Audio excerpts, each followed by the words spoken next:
Quasi 1000 i ragazzi e bambini coinvolti questa domenica a Gemona del Friuli nelle iniziative dell'Arcidiocesi di Udine che hanno preceduto la solenne messa per i 50 anni del terremoto in Friuli alla Goi Pantanali.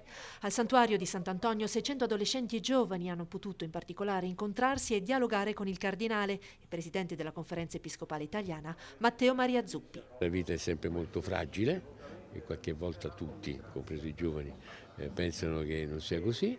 E tanti vivono purtroppo il mondo che gli crolla addosso.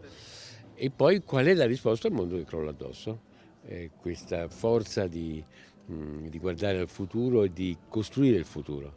Una delle cose che mi ha colpito è che tanti dicevano noi lo dobbiamo fare noi, cioè la ricostruzione non è che uno aspettava, vedeva, hanno iniziato subito, dal giorno stesso. Qualche volta siamo un po' fatalisti oppure pensiamo che dobbiamo sempre fare gli altri. No, no.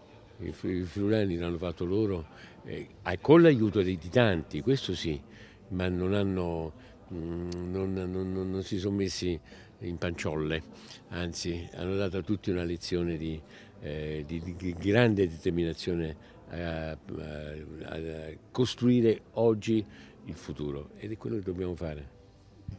È venuto subito il Cardinale Zuppi, ha incontrato i giovani e proprio a loro si è diretto augurando che siano protagonisti non solo del futuro ma anche del presente.